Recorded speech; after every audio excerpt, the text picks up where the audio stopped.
உங்க விஜய் நான் வரேன்.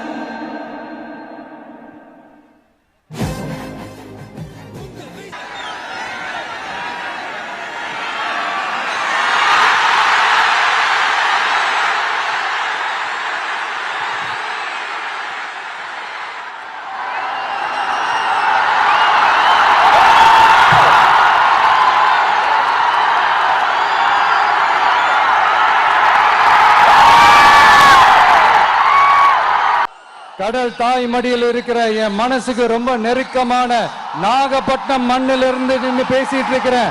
என் நெஞ்சில் குடியிருக்கும்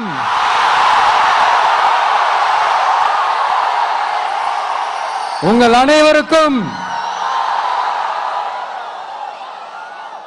என்னைக்குமே ஒரு மீனவ நண்பனா இருக்கிற இந்த விஜயோட அன்பு வணக்கங்கள். இந்த கப்பல் இருந்து வந்து இறங்குற இந்த பொருட்களை எல்லாம் விற்கிறதுக்காக அந்த காலத்துல அந்தி கடையெல்லாம் நாகப்பட்டினத்துல இருக்கும்னு கேள்விப்பட்டிருக்கிறேன். மீன் பிடிக்கிற தொழில், மற்ற தொழில்கள், இந்த விவசாயம், எந்த பக்கம் திரும்பினாலும் எப்படி பார்த்தாலும் உழைக்கிற மக்கள் இருக்கிற ஊர் தான் நம்ம நாகப்பட்டினம் ஊர். மத வேறுபாடே இல்லாத அனைவருக்கும் பிடித்து போன ஸ்பெஷல் வணக்கங்கள். இந்த தமிழ்நாட்டில் இந்த மீன் ஏற்றுமதியில் 2வது இடத்துல இருக்கிறது நம்ம நாகப்பட்டினம் ஹார்பர் தான். ஆனா அங்க நவீன வசதிகளோட இந்த மீன் பதப்படுத்துற இந்த மாடர்ன் தொழிற்சாலைகள்லாம் இல்லை. அது மட்டும் இல்ல, இந்த அடிப்படை வசதிகள் கொண்ட இந்த வீடுகள்லாம் இல்லாம ரொம்ப அதிகமா இந்த குடிசை பகுதிகள் இருக்கிற ஊரும் நம்ம நாகப்பட்டினம் ஊரு தான்.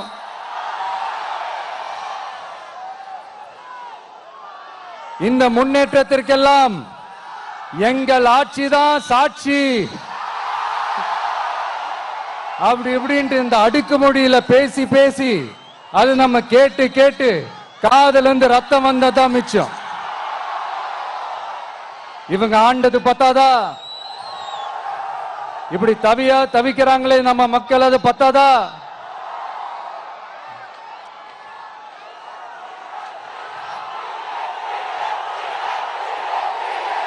Thank you thank you thank you.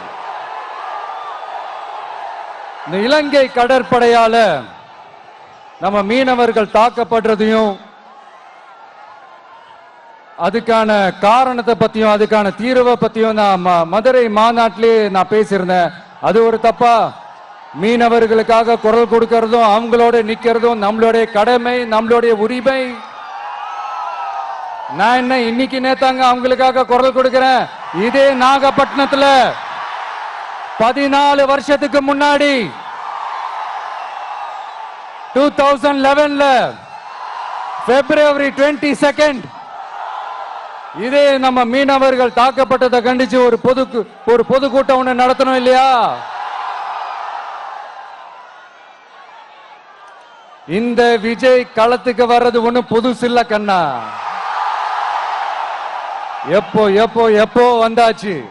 என்ன ஒண்ணு, முன்னாடிலாம் விஜய் மக்கள் இயக்கம் என்ற அந்த இயக்கமா வந்து நிற்போம். இப்ப தமிழக வெற்றி கழகம் என்ற அந்த ஒரு அரசியல் இயக்கமா வந்து நிக்கிறோம். அவ்வளவுதான் வித்தியாசம். அன்னைக்கு மீனவர்களுக்காக குரல் கொடுக்கிற இதே சமயத்துல நம்ம தொப்புள் கொடி உறவுகளான ஈழத் தமிழர்கள், அவங்க இலங்கையில இருந்தாலும் உலகத்துல எந்த மூலையில இருந்தாலும் தாய்ப்பாசம் காட்டின தலைவனை இழந்து தவிக்கிற அவங்களுக்காகவும் குரல் கொடுக்கிறது, அவங்களுக்காகவும் நிக்கிறது நம்மளோட கடமை இல்லையா? மீனவர்களோட உயிர் எந்த அளவுக்கு முக்கியமோ அந்த அளவுக்கு ஈழத் தமிழர்களோட அவங்களுடைய கனவுகளும் அவங்களுடைய வாழ்க்கையும் நமக்கு ரொம்ப ரொம்ப முக்கியம். நம்ம மீனவர்கள் படுற இந்த கஷ்டத்தை எல்லாம் பார்த்து ஒரு பெருசா ஒரு கடிதம் ஒண்ணு எழுதிட்டு அதுக்கப்புறம் கப்சிப்னு சைலண்டா போறதுக்கு நாம ஒண்ணு இந்த கபட நாடக திமுக அரசும் கிடையாது. மத்த மீனவர்கள்னா இந்திய மீனவர்கள், நம்ம மீனவர்கள்னா தமிழக மீனவர்கள். இப்படி பிரிச்சு பார்த்து பேசுறதுக்கு நாம ஒண்ணு பாசிச பாஜக அரசும் கிடையாது. நிரந்தரமான தீர்வு, நிரந்தரமான ஒரு இந்த ப்ராப்ளத்தை சால்வ் பண்றதுதான் நம்மளுடைய ஒரு முக்கியமான ஒரு அஜெண்டாவே. சரி, இப்ப நம்ம நாகப்பட்டினம் ஏரியாவுக்கு வருவோம். இங்க இருக்கிற மண் வளத்தை பாதிக்கிற இறால் பண்ணைகளை முறைப்படுத்தணும். அப்பதான் மீனவர்களோட வாழ்வாதாரமும் விவசாயிகளோட வாழ்க்கையும் பாதிக்காம இருக்கும். கடலோர கிராமங்கள்ல மீன் அரிப்புல இருந்து பாதுகாக்கிற அலையாத்தி காடுகளை அழிக்கிறத பத்தி தடுத்து நிறுத்தி அதுக்கு ஒரு வழி பண்ண வேண்டிய அரசாங்கத்துக்கு இதை விட ஒரு முக்கியமான ஒரு வேலை ஒண்ணு இருக்கு. அது என்ன தெரியுமா? சொந்த குடும்பத்தோட வளர்ச்சியும் சொந்த குடும்பத்தோட சுயநலமும் தான் அந்த முக்கியமான வேலை. இங்க ஒரு கவர்மெண்ட் மெரைன் காலேஜ் ஒண்ணு கொண்டு வரலாம். கொண்டு வந்தாங்களா? மீன் சம்பந்தமான எந்த தொழிற்சாலையும் அமைக்கல. அமைச்சாங்களா? அட்லீஸ்ட் நிறைய பேருக்கு வேலை வாய்ப்பு கிடைக்கிற மாதிரி தொழில் வளர்த்தியாவது பெருக்கலாம். அதையாவது செஞ்சாங்களா? ஆனா ஒவ்வொரு டைமும் வெளிநாட்டுக்கு டூர் போயிட்டு வர்றப்பெல்லாம் அத்தனை கோடி முதலீடு, இத்தனை கோடி முதலீடுன்னு சிஎம் அவர்கள் சிரிச்சுக்கிட்டே சொல்லுவாரு. சிஎம் சார், மனசை தொட்டு சொல்லுங்க, வெளிநாட்டு முதலீடா இல்ல வெளிநாட்டுல முதலீடா? ஒட்டுமொத்த தமிழ்நாட்டுக்கும் முதலீடா இல்ல உங்க குடும்பத்தோட முதலீடு வெளிநாட்டுக்கு போகுதா? வேளாங்கண்ணி, நாகூர், கோடியக்கரைன்னு இங்க இருக்கிற டூரிஸ்ட் பிளேஸ் எல்லாம் கொஞ்சம் நல்லா டெவலப் பண்ணலாம். பண்ண என்ன குறைஞ்சா போயிடுவீங்க? வேதாரண்யம் பகுதியில் உப்பு ஏற்றுமதி செய்யறதுக்கு வசதியை செஞ்சு கொடுக்கலாம். செஞ்சாங்களா? நாகூர் ஆண்டவர் அரசு மருத்துவமனையில பிரசவம் பார்க்கிற டாக்டரே இல்லையா? நாகப்பட்டினம் புது பஸ் ஸ்டாண்டையாவது சுத்தமா சுகாதாரமா வச்சுக்கிறாங்களா? நாகப்பட்டினம் ரயில்வே ஸ்டேஷன் வேலைகளை சீக்கிரமா முடிச்சு வைக்கலாம். அதையாவது செஞ்சாங்களா? இங்க ஏற்கனவே இருந்த ஸ்டீல் ரோலிங் மில்லையும் ரயில் பெட்டி தயாரிக்கிற தொழிற்சாலை மூடிட்டாங்க. அத மறுபடியும் திறந்தா நிறைய பேருக்கு வேலை வாய்ப்புகள் கிடைக்கும். ஏன் அதை பத்தி யோசிக்கல? மேலக்கோட்டை வாசல் NH மேம்பாலம் கட்டி 50 வருஷம் ஆச்சு. அது சரியா மேம்படுத்தலாம். அதை செஞ்சாங்களா? Thanjavur to Nagapattinam NH road வேலை பல வருஷமா நடக்குது. இன்னும் முடிச்ச பாடே காணும். அதை வேகப்படுத்தி முடிச்சிருக்கலாம். அதையாவது செஞ்சாங்களா? ரொம்ப முக்கியமா நெல்லு மூட்டையெல்லாம் மழை காலத்துல வெள்ளத்துல நனைஞ்சு நம்ம விவசாயிங்க எவ்வளவு வேதனைப்படுறாங்க. அதுக்கு சரியான ஒரு குடவுன் கட்டி தரலாம். அதையாவது கட்டி தந்தாங்களா? எலெக்ஷனுக்கு முன்னாடி திமுக காரங்க வந்து செய்வோம் செய்வோம் செய்வோம் செய்வோம்னு சொன்னாங்களே, செஞ்சாங்களா? இதெல்லாம் எதுவுமே செய்யாம எல்லாத்தையும் செஞ்ச மாதிரியே அதையும் பெரியமையா வேற சொல்லுவாங்க இவங்க. நான் வந்து போன வாரம் திருச்சிக்கும் அரியலூர் மாவட்டத்துக்கும் போய் நம்ம மக்களை சந்திக்க போயிருந்தேன். அப்போ பெரம்பலூரும் போக வேண்டியது. அங்க சில ரூல்ஸ் அண்ட் ரெகுலேஷன்ஸ் ஒரு கட்டத்துக்கு அப்புறம் இந்த பஸ்ஸே மூவ் ஆகல. டூர் பிளான் இந்த ஷெட்யூல் போட்டதுக்கு அப்புறம் அது என்னப்பா சனிக்கிழமை சனிக்கிழமை சனிக்கிழமை அப்படின்னு ஒண்ணு ஸ்டார்ட் ஆச்சு. அது ஒண்ணும் இல்ல, உங்க எல்லாரையும் வந்து பார்க்கும்போது உங்களுக்கு எந்த விதமான டிஸ்டர்பன்ஸும் இருந்துடக்கூடாது. முக்கியமா உங்களுடைய வேலைகளுக்கு எந்த விதமான டிஸ்டர்பன்ஸும் இருந்துடக்கூடாது அப்படின்ற ஒரே காரணத்துக்காக தான் இப்படி வீக்கெண்டா பார்த்து இப்படி இந்த பிளானை ஷெட்யூல் பண்ணோம். லீவு நாட்கள்ல ஓய்வு நாட்கள்ல வரணும்ன்றதான் அந்த எண்ணமே. அது மட்டும் இல்ல, அரசியல்ல சில பேருக்கு நம்ம ஓய்வும் கொடுக்கணும் இல்லையா? அதனாலதான் இந்த ஓய்வு நாட்களா பார்த்து இப்படி செலக்ட் பண்ணோம். சரி, இப்போ நம்ம மக்களை சந்திக்கிறதுக்கு, நம்ம சொந்தங்களை சந்திக்கிறதுக்கு எத்தனை கட்டுப்பாடுங்க. அந்த இடத்துல பர்மிஷன் இல்ல, இந்த இடத்துல பர்மிஷன் இல்ல. ஆனா அதுக்கான காரணங்கள்லாம் நீங்க கேட்டீங்கன்னா சொத்தையான காரணமா இருக்கும். அங்க பேசக்கூடாது, இங்க பேசக்கூடாது, 5 நிமிஷம் தான் பேசணும், 10 நிமிஷம் தான் பேசணும். நான் பேசுறதே 3 நிமிஷம் தான். அதுலயும் அது பேசக்கூடாது, இதை பேசக்கூடாதுன்னு சொன்னா அப்புறம் தான் எதை தான் பேசுறது. அரியலூர்ல போனப்போ நான் கரெக்டா அந்த ஊருக்கு போறதுக்கு முன்னாடி ஒரு அந்த ஏரியாலேயே அந்த பவர் கட்டு. அப்புறம் நான் திருச்சிக்கு போய் நான் பேச ஆரம்பிச்சதுக்கு அப்புறம் அந்த ஸ்பீக்கருக்கு போற அந்த வயரு கட்டு. இல்ல, நான் தெரியாம தான் கேட்கிறேன் சிஎம் சார். ஃபார் எக்ஸாம்பிள், இப்ப ஒரு ஆர்எஸ்எஸ் தலைவர் இங்க வராருன்னு வச்சுக்கோங்க, இல்ல நம்ம பிரதமர் மோடிஜி அவர்களோ இல்ல உள்துறை அமைச்சரோ இங்க வராருன்னு வச்சுக்கோங்க, இந்த மாதிரி கண்டிஷன்ஸ் எல்லாம் போடுவீங்க? இந்த மாதிரி பவர் கட் பண்ணுவீங்க? இந்த மாதிரி வயர் கட் பண்ணுவீங்க? கொஞ்சம் கட் பண்ணி தான் பாருங்களேன். முடியாதுல, பேஸ்மெண்ட் அதிரும்ல. நீங்க தான் மறைமுக உறவுக்காரர்களாச்சே. இதாவது பரவாயில்லைங்க. இதை தாண்டி ஒரு ரூல் ஒண்ணு போட்டாங்க, பஸ்ஸுக்குள்ளேயே இருக்கணுமா, பஸ்ஸை விட்டு வெளியில வரக்கூடாதான், கையை இவ்வளவுதான் தூக்கணுமா, இப்படியே வரணுமா, மக்களை பார்த்து சிரிக்காத, மக்களை பார்த்து கையசைக்காத, இப்படி எல்லாம். ஐயோ ஐயோ ஐயோ, நானும் என்னவோ ஏதோ நினைச்சேங்க. செம்ம காமெடியா இருக்குங்க.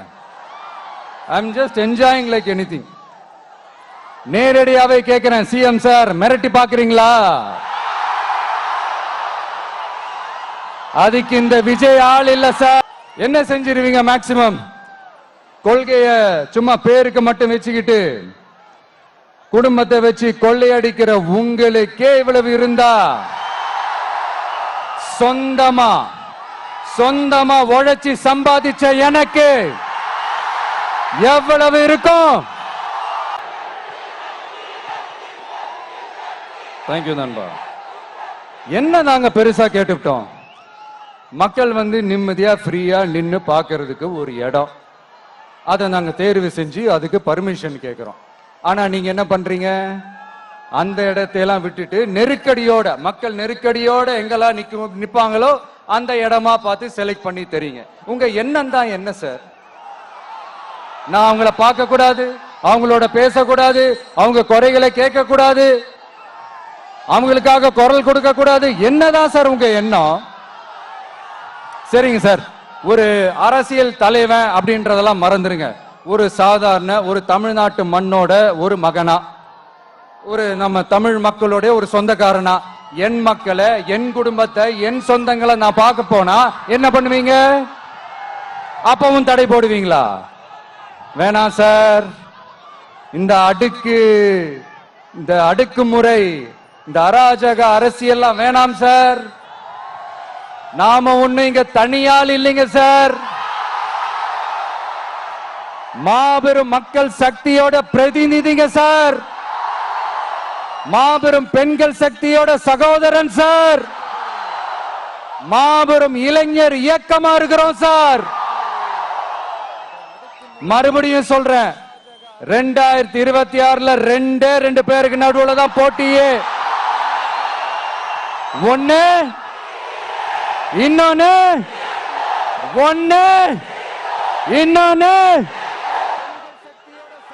இந்த பூச்சாண்டி வேலையெல்லாம் காட்டுறதை விட்டுட்டு தில்லா கெத்தா நேர்மையா எலெக்ஷனை சந்திக்க வாங்க சார்.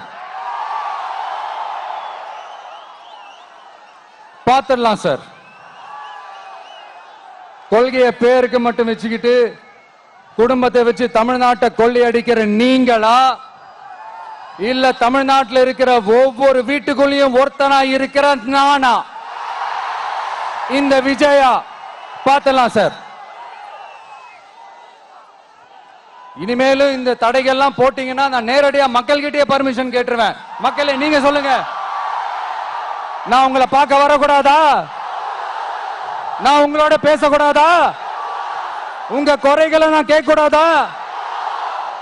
உங்களுக்காக நான் குரல் கொடுக்க கூடாதா? இப்படி நமக்கு தடையா போடுறாங்களே, இந்த திமுக அரசு மறுபடியும் ஆட்சிக்கு வரணுமா? உங்க நல்லதுக்காக நம்ம உங்க டிவிக்கு ஆட்சி அமையணுமா? சத்தமா சத்தமா கேட்டுச்சா மை டியர்? ஏன்பா நான் தான் அப்பவே சொன்னல, அவருக்கு ஆசையா பாசமா கூப்பிட்டா பிடிக்க மாட்டேங்குது. ஏன்பா மறுபடியும் கேட்டுச்சா சிஎம் சார்?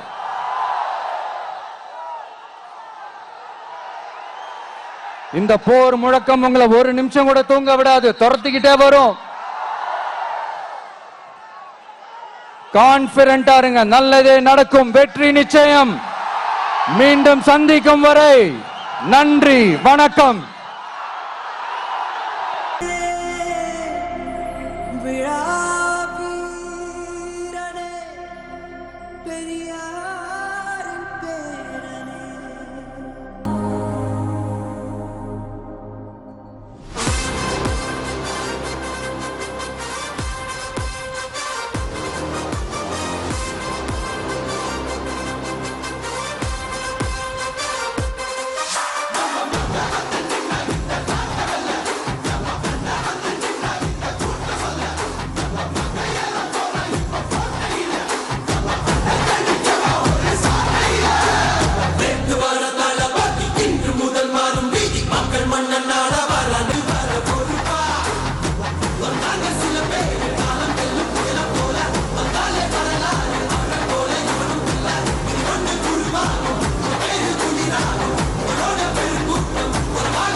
விஜய் உயிர் என்ன வரனா